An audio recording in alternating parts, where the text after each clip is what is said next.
Hello, my name is Andrew Keene. Welcome to Keene on America, the daily interview show about the United States.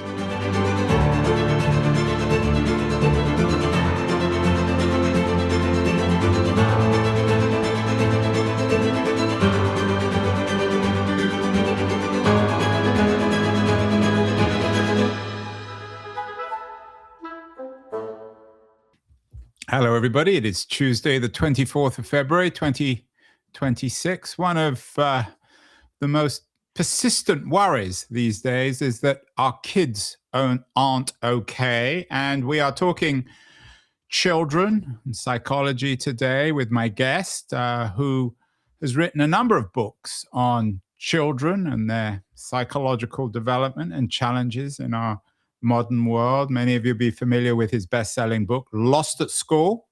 And he has a new book out. It's appropriately called The Kids Who Aren't Okay.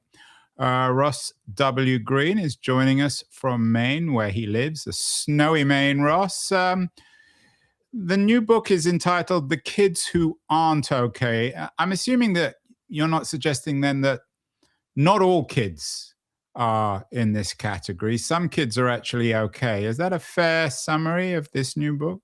I think that is an excellent summary. I would say that more than ever are struggling, but that doesn't necessarily mean that the majority are struggling. Ross, this issue of childhood, of course, I mean, you're professionally focused on it. You're the founder of Lives in the Balance. You're the inventor of something called collaborative and proactive solutions. So you're all too familiar with these questions. Is it different being a child in the 2020s than it was, I don't know, in the 1970s when I was growing up? You were probably growing up at a similar time. What has happened to childhood? Well, a whole bunch of things have made it harder to be a kid, in my view. And in chapter 1 of The Kids Who Aren't Okay, I talk about all the things that have occurred, especially over the last 2 or 3 decades, that have made it harder to be a kid. And there's quite a long list. So I think it definitely is harder to be a kid these days. Once again, I think most kids are meeting the challenge, but especially our most vulnerable are having more difficulty than ever. Why? It's always been tough being a child in a way. And given economics, it's always been hard being a child from in an underprivileged family or in a one-parent family. What's changed over the last 50 years? Well, included on my list, my top 3, and many people will be surprised that social media is not among my top 3. It's certainly on the list.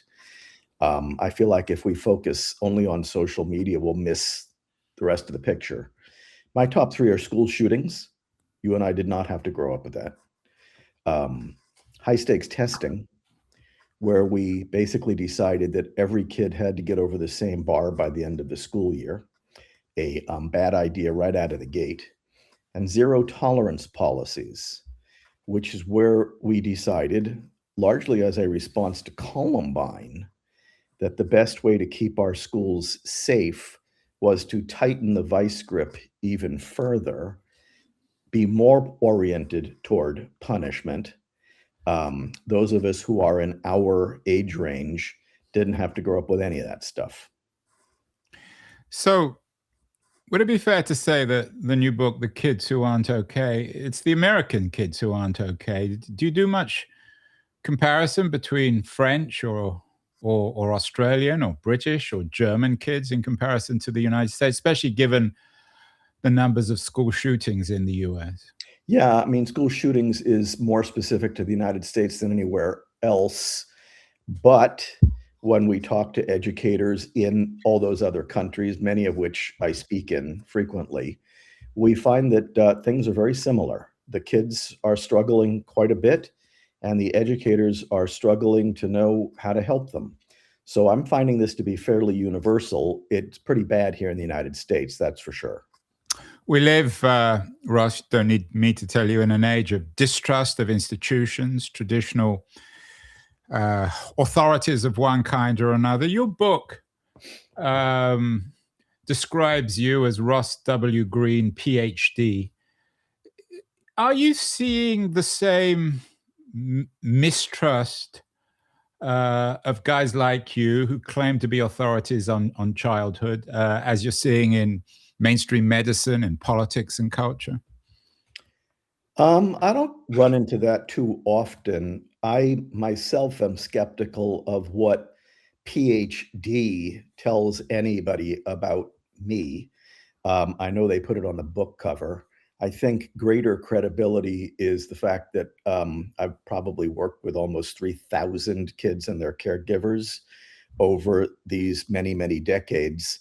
And this is what I study.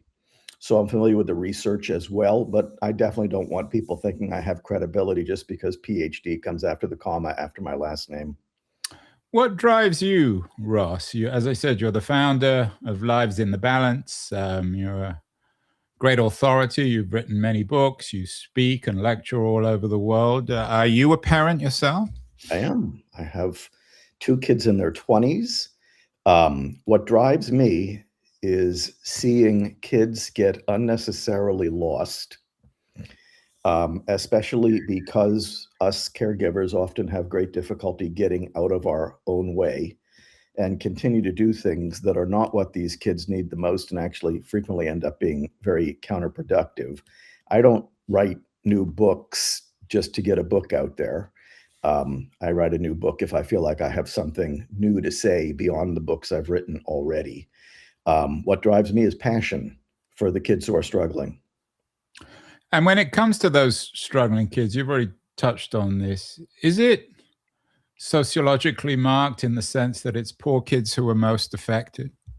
Certainly poor kids who are disproportionately affected, but these increased rates that we're seeing of depression and anxiety and concerning behavior and suicidality and chronic school absenteeism cut across a lot of socioeconomic strata. We don't want to limit our discussion to kids who are of lower socioeconomic status. This is all our kids. We live in a strange time where people aren't happy with the nature of things, but it doesn't seem to be a revolutionary time. Back in the 60s, of course, the way kids articulated their distrust or anger was through one kind of cultural rebellion or another, particularly music. Is that coming out, Ross, in cultural terms, rapping or social media or some other forms of cultural rebellion that kids are manifesting not being okay? I'm not seeing it over not being okay. I'm seeing a lot of parents not being happy with schools. I see a lot of parents who are not happy with how their kids who are struggling are being treated because it's often punitive and exclusionary, and the parents recognize that that's not doing their kids any good. We are seeing a lot of parents who are upset over various aspects of the curriculum. So I don't think it's not that people aren't upset. I don't know if there's a revolution going on in terms of people being upset over the sheer volume of kids who are struggling. That's sort of more under wraps. And perhaps secretly articulated on screens in terms of children talking to one another. Ross, I'm talking to you from Northern California, the home of alternative schools, perhaps of alternative culture. It's always struck me as a parent myself. I have kids also in their 20s, and they both went to alternative schools, Waldorf, Montessori.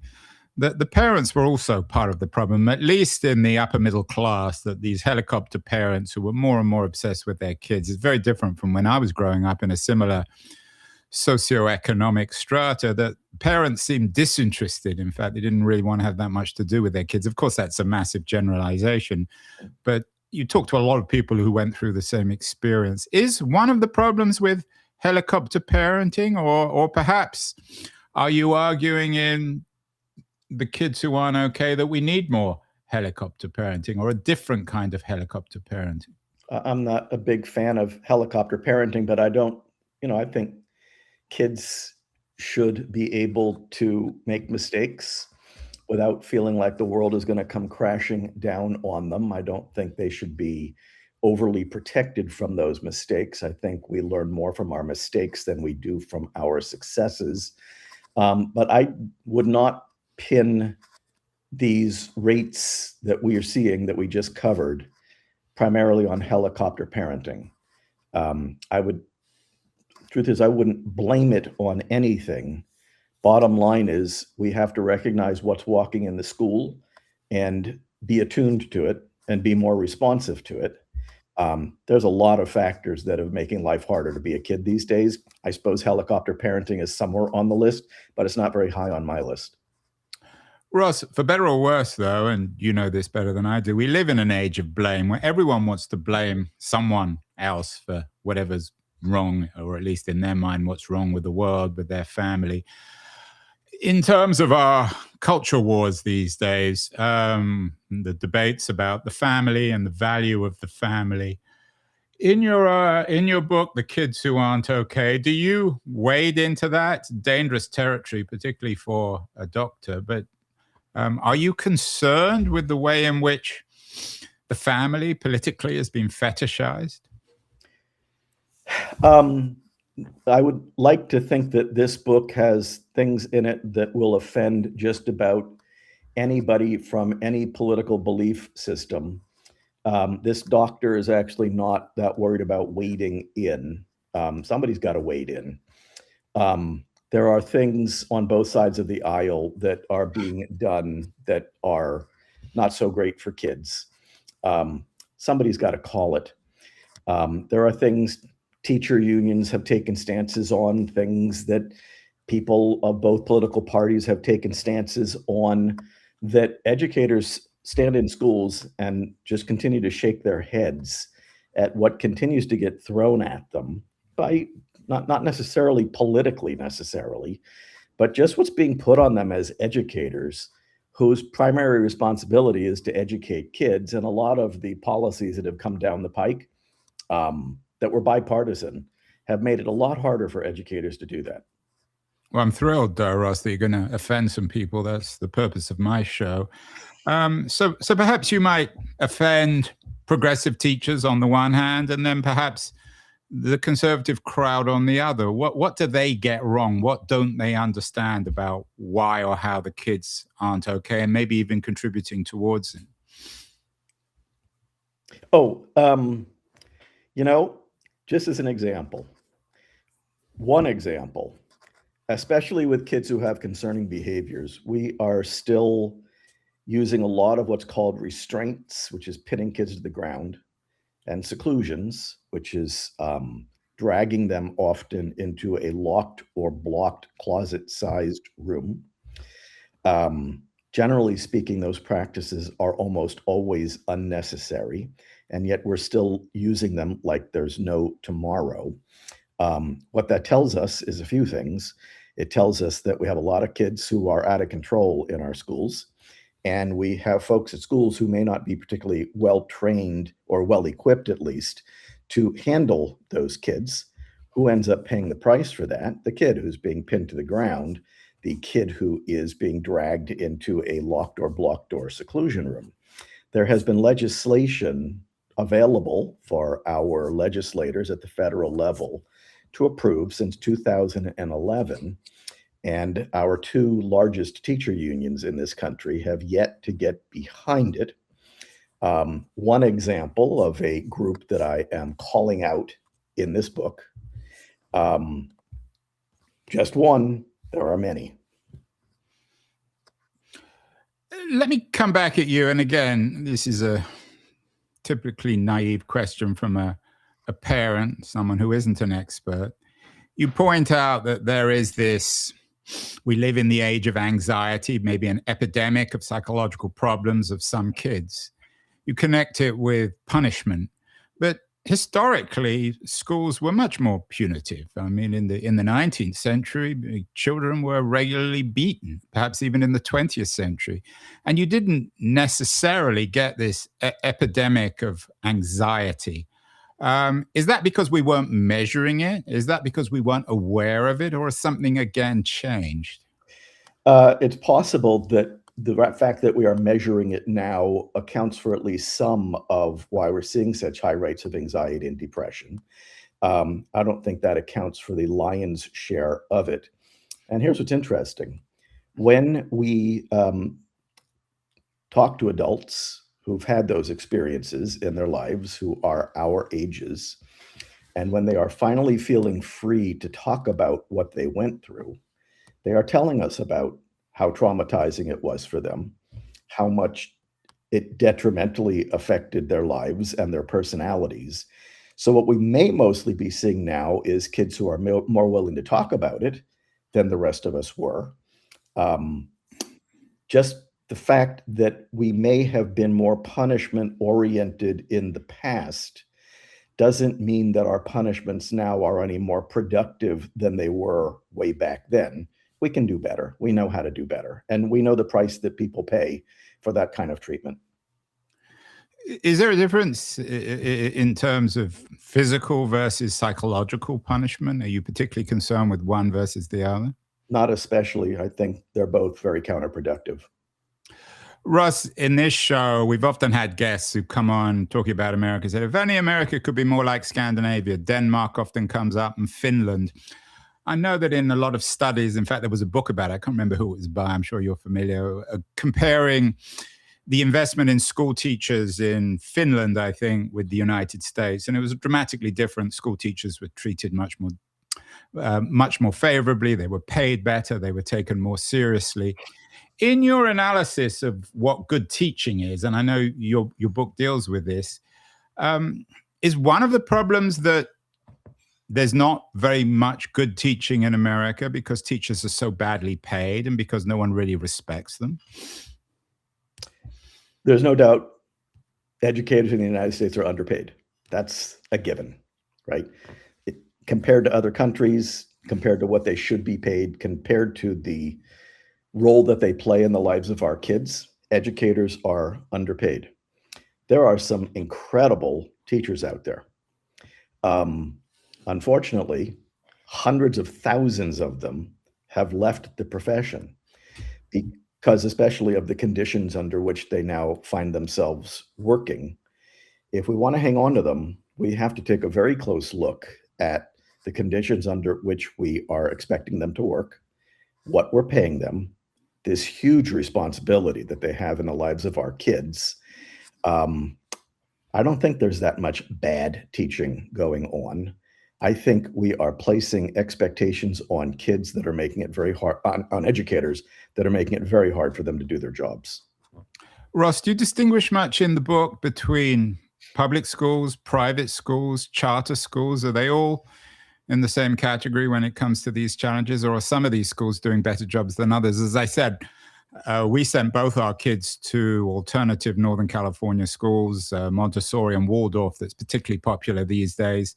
One of my children prospered, the other didn't. So it's very hard, at least for me in an anecdotal sense, to come to any generalizations. Yeah, I'm not going to make any generalizations either. The one distinction I will make is that public schools have to take pretty much any kid, and by law have to serve every kid well. And those are conditions under which many private schools do not have to operate. Many private schools get to handpick who they take, and they don't necessarily have to keep somebody who's not thriving in their school. Public schools, they got you. And does much of that come down to investment? Of course, the current American president doesn't seem to be particularly keen on putting resources into certainly the Department of Education. I think he wants to close it down or has closed it down. Is part of your argument in The Kids Who Aren't Okay an argument in favor of investment in schools, federal and state investment? I certainly say in the book that educators are underpaid, but I think a lot of the changes I talk about in the book don't cost more money, and in fact, are likely to save money. A kid who is not thriving in public school is going to end up with an aide or a paraprofessional or being placed in a special purpose schools. These are expensive options when, if we just took a look at systems in schools that, quite frankly, we all know aren't working. And educators know that they're not working too. It's just that due to any variety of factors, inertia among them, we keep sticking with them and we keep losing kids in the process. So no, this is not a book about money per se. This is a book about doing things differently. In your book and in your professional analysis, do you think of kids as somehow innocent tabula rasas? The sort of traditional Lockean view of childhood and growing up? No, I think kids are somebody the minute they pop into this world. They have lots of characteristics that are baked in.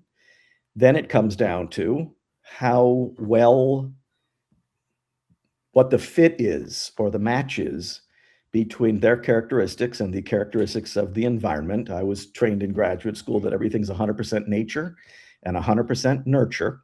And that's why in the book I talk about the definition of good teaching, and by the way, good parenting as well, is meeting every kid where they're at.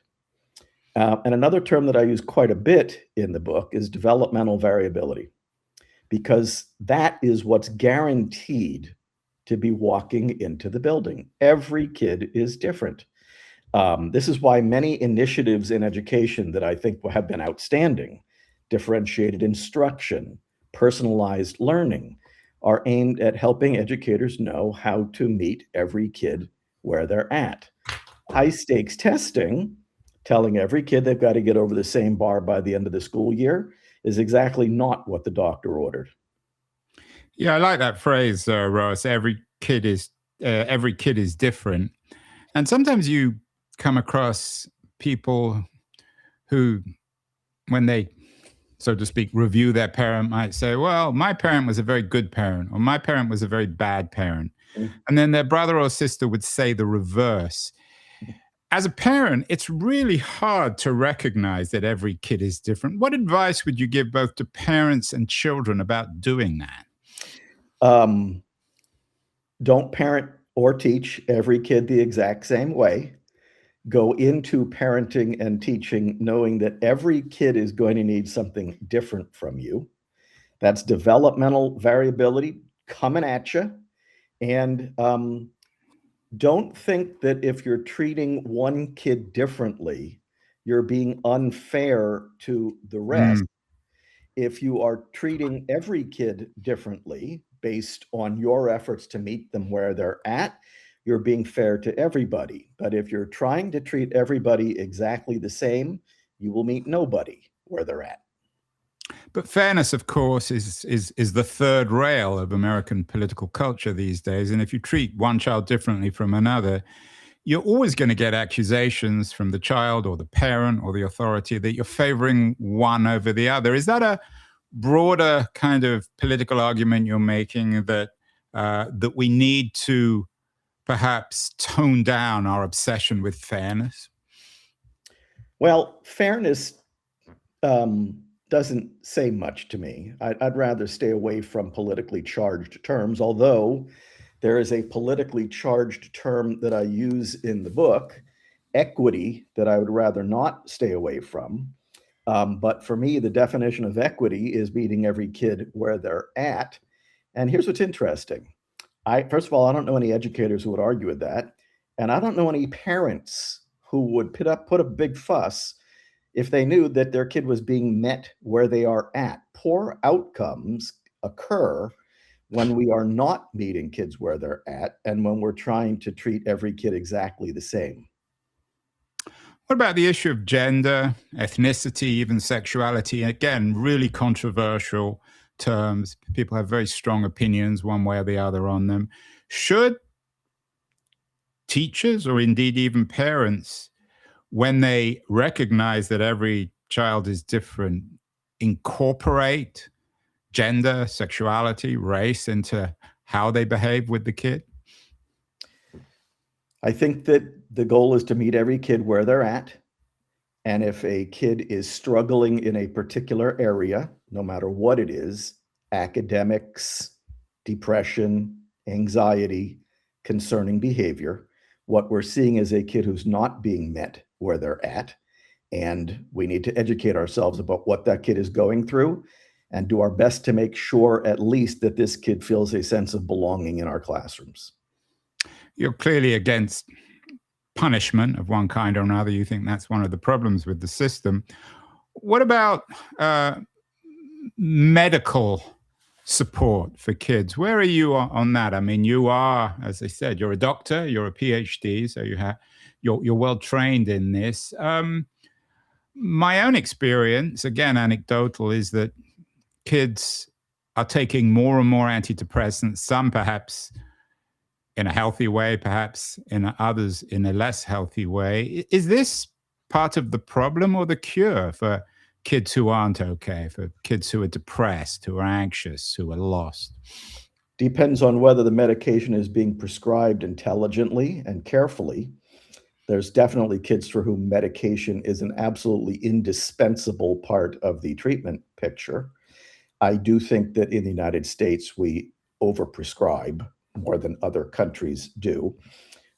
We don't want to use medication as a crutch. We want to make sure that we're doing it the right way, but we also don't want to take a black and white view on it. Medication bad, medication good. Medication is indispensable for some kids if it's done the right way.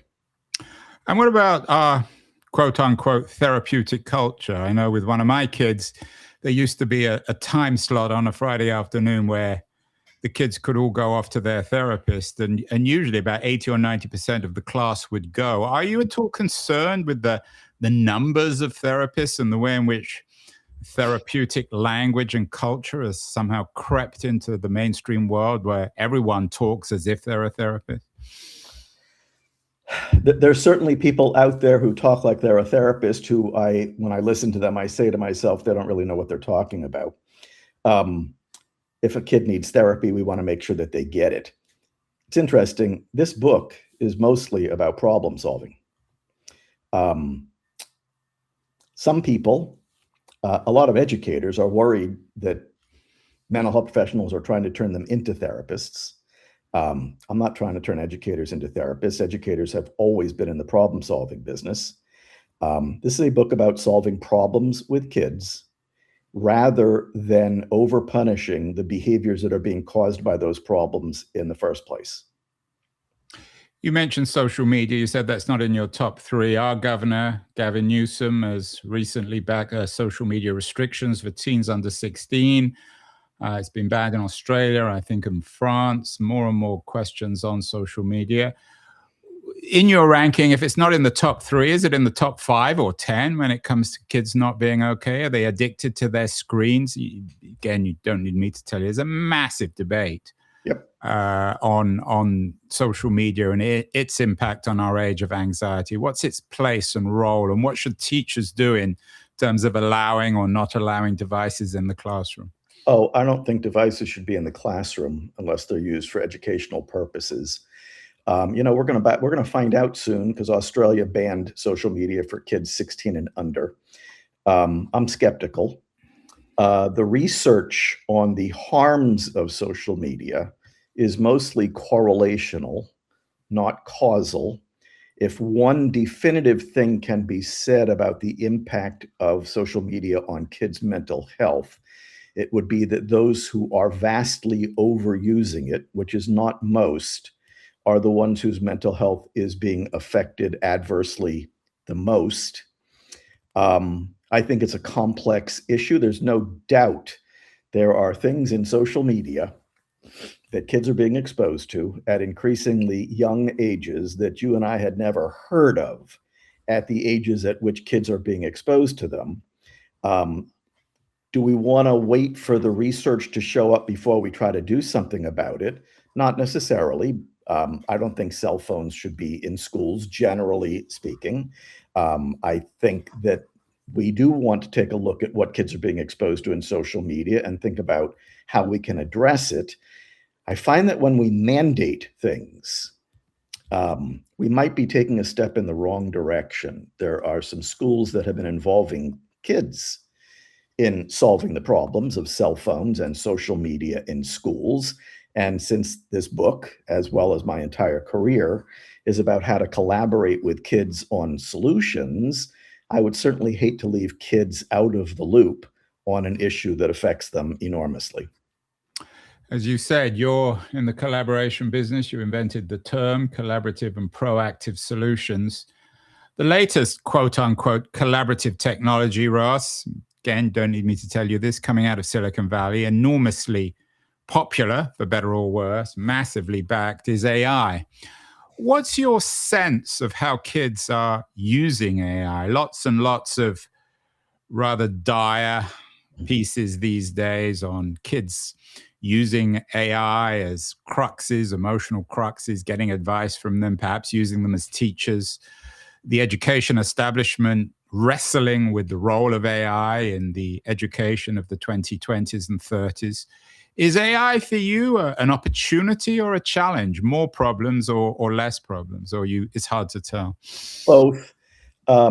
AI is like what was to you and me the Encyclopedia Britannica, but a heck of a lot faster and a heck of a lot more willing to give advice.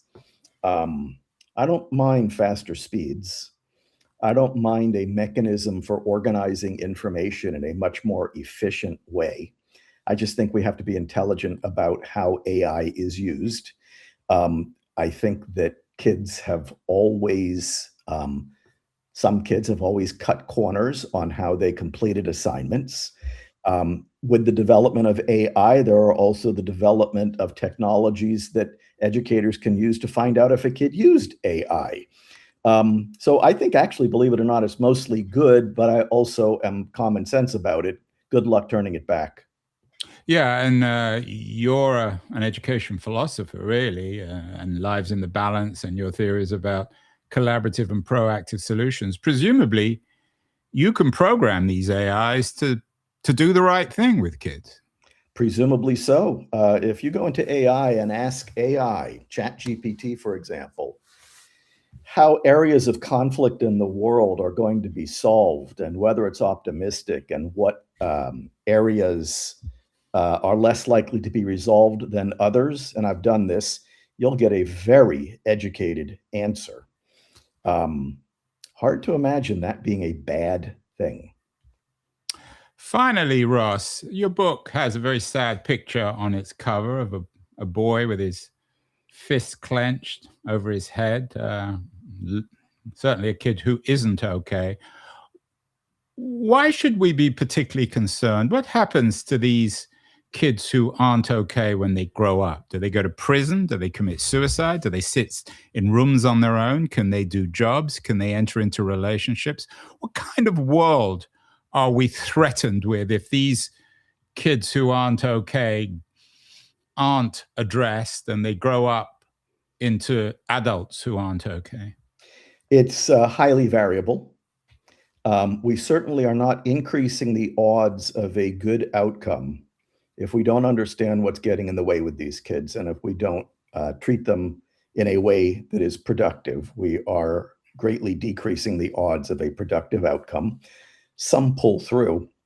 What's interesting here is this book isn't just about the kids who aren't okay, even that's the title.